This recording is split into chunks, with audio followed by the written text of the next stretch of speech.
Fala investidor, esse é o canal Pingado na Bolsa. Hoje a gente vai falar aqui sobre o fundo imobiliário BCFF11, o fundo de investimento imobiliário, fundo imobiliário BTG Pactual Fundo de Fundos. É o relatório de março de 2022, é o relatório mais recente que a gente tem sobre esse fundo. Então fica ligado até o final do vídeo para todas as informações. Mas antes de qualquer coisa, eu vou pedir aqui para você se inscrever no canal, ativar as notificações para não perder os vídeos que a gente vem publicado todos os dias aqui. E vamos aqui sobre o objetivo do fundo, o BTG Pactual Fundo de Fundos. Tem como objetivo principal a aquisição de cotas de outros fundos de investimento imobiliário, bem como certificado de recebíveis imobiliários, letras hipotecárias e letras de crédito imobiliário. Então, basicamente, esse fundo investe em outros fundos imobiliários e em papéis aqui, tá? Então, renda fixa atrelada a investimentos imobiliários. Com relação ao pagamento de proventos aqui, a data base foi no dia 7 de 4 de 2022, a data de pagamento no dia 14 de 4 de 2022, 54 centavos por cota de rendimento, mês de referência março de 2022. Aqui a gente tem outras informações sobre o fundo, então, o início das atividades desse fundo foi lá em janeiro de 2010, tanto a administração e custódia quanto a gestão são do BTG Pactual, 1% aí, 1,10% ao ano sobre o PL de taxa de gestão ou sobre o valor de mercado, caso o fundo integre o IFIX, e a taxa de administração é de 0,15% ao ano sobre o valor de mercado ou sobre o patrimônio líquido, aqui no caso o valor de mercado, caso o fundo integre o IFIX e caso aqui, como a gente pode ver no site da B3, o BCFF sim integra o IFIX, então tem aqui 1,54% mais ou menos de composição do IFIX. Então, esse fundo não tem taxa de performance, foram 10 emissões já, são 25 milhões de cotas, código de negociação BCFF11, ele é para investidores em geral e o prazo dele é indeterminado. Então, vamos dar uma olhada aqui, continuando no relatório gerencial, os destaques financeiros aqui do fundo, valor de mercado de 1 bilhão 690 milhões, isso aqui na database de 31 de 3 de 2022, tá? Valor de mercado da cota em R$ 67,10, valor patrimonial de 1 bilhão 970 milhões, valor patrimonial de R$ 78,23, então a gente vê aqui uma diferença entre o valor patrimonial e o valor de mercado. O valor de mercado está abaixo do valor patrimonial. Para fundos de fundos e fundos de papéis, esse é um ponto interessante para a gente notar, porque a gente vê que ele está sendo negociado com desconto. Para esse tipo de fundo, vale a pena pensar nesse desconto. Esse desconto pode ter algum tipo de relevância, tá? Lembrando, isso aqui não é uma recomendação de compra ou de venda desse ativo, certo? E vamos continuando aqui com relação aos destaques financeiros. O rendimento mensal, como eu comentei, 54 centavos por cota. Isso dá um dividend yield anualizado de 9,6%. São 293 mil investidores, é um fundo bem grande aqui. Tá? O número de FIIs, 59, são 11 CRIs. Então, é um fundo realmente grande, bem diversificado. É um fundo que tem aí muitos investidores, então até comenta aí para mim já se você é um deles, se você gosta desse fundo ou não, para a gente conseguir aqui trocar ideia também, você fazer parte aqui da nossa comunidade, certo? Então a DTV aqui de 3,06 milhões aqui, então aqui é o volume médio diário negociado, tá? Do fundo. Então 3 milhões de reais, dá para sair e entrar desse fundo fácil, dá para comprar e montar a posição nele e sair dessa posição também tranquilamente. Portfólio alocado de 96%, de novo, isso aqui é da database de 31 de 3 de 2022, 96% do capital desse fundo aqui, do patrimônio líquido do fundo, estava alocado diretamente, tá? E o retorno em 36 meses foi de 10,6%, e o retorno em 36 meses foi de 10,6%. Aqui eles comentam um pouco sobre a carteira do fundo, então o setor de maior representatividade da carteira é composta de fundos de CRIs, 54% do patrimônio líquido versus 49% do IFIX, e os FIIs de crédito, de forma geral, se beneficiaram aí nos últimos 2 anos com a redução da taxa de juros e a originação de operações com maiores spreads, aumentando sua rentabilidade. O PCFF mantém uma posição estratégica nesse segmento com o objetivo de rentabilizar a carteira, tá? E também como proteção frente à volatilidade do mercado e como hedge de inflação. Aqui é uma proteção da inflação porque os fundos de papel tendem a repassar a inflação para quem investe neles. Os fundos de CRIs ainda tomam proveito da recente abertura das curvas e do aumento da inflação, como pode ser observado no aumento do dividend yield dos fundos que possuem majoritariamente ativos atrelados à inflação. Então, o IPCA acumula nos últimos 12 meses 11,3% aqui de aumento, tá? E muito acima aí do topo da meta estipulada pelo Banco Central. Então, nesse sentido, com a Selic se sustentando acima de 2 dígitos para todo o ano de 2022 e se estendendo para 2023, é esperado um arrefecimento da inflação para os próximos meses, que deve impactar negativamente a inflação e, por consequência, a rentabilidade dos fundos de CRI com alocação em ativos relacionados ao IPCA. Isso é o que se espera, tá? Não é o que a gente tem visto exatamente, mas é o que se espera, que com o aumento da Selic a inflação acabe diminuindo. Tá? Isso é o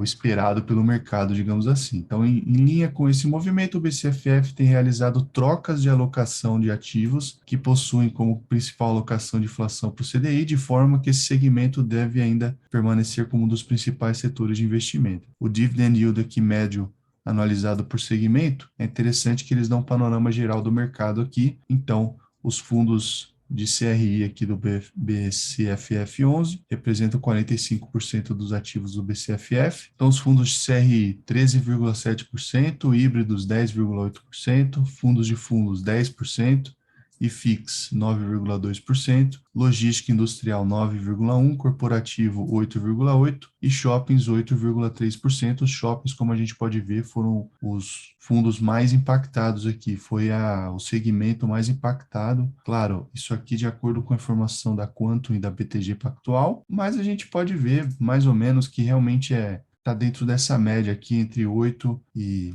10%, 11% o dividend yield dos segmentos aqui, tirando realmente os fundos de CRI, que como eles são atrelados à inflação ou ao Selic, geralmente, né, ou ao CDI, eles acabaram crescendo bastante nesse último ano aí. Aqui com relação ao restante do portfólio do fundo, então, 43% dos seus ativos estão distribuídos nos setores de lajes corporativas, logística, shoppings, entre outros, e eles destacam entre essas alocações a posição do fundo imobiliário EZ Tower, que o fundo BCFF detém o controle de 60% do fundo investido. É um ativo AAA aqui, AAA, na região da Chucre-Zaidan, um dos principais eixos aí de desenvolvimento corporativo de São Paulo. E para essa frente do portfólio, eles reforçam aqui uma análise que eles trouxeram no relatório gerencial de novembro de 2021, que atualmente o BCFF está negociando com um PB de 0,85.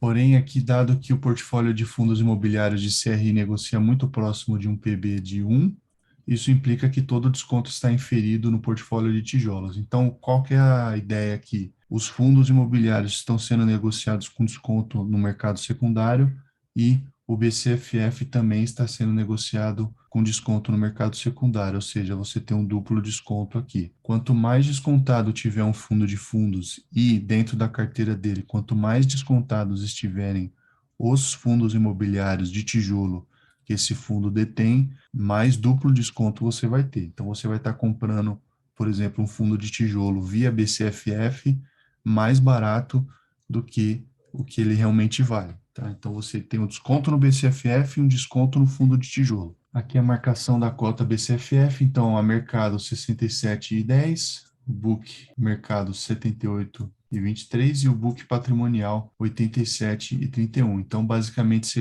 está pagando R$ 67,10 para levar esses R$ 87,31 de patrimônio. Então, a gente está falando aqui de 30,1%. E a marcação cota BCFF nos fundos de tijolo, a mercado 67,10, tijolo no mercado 91,21 e o tijolo patrimonial 101,80. Então, aqui 51,7% falando só de fundo de tijolo. Então, realmente, assim, é um desconto considerável. Novamente, não é uma recomendação de compra ou de venda, mas aqui, se for interessante para você deter fundos de fundos, esse é um fundo que você pode considerar tendo em vista esse desconto todo.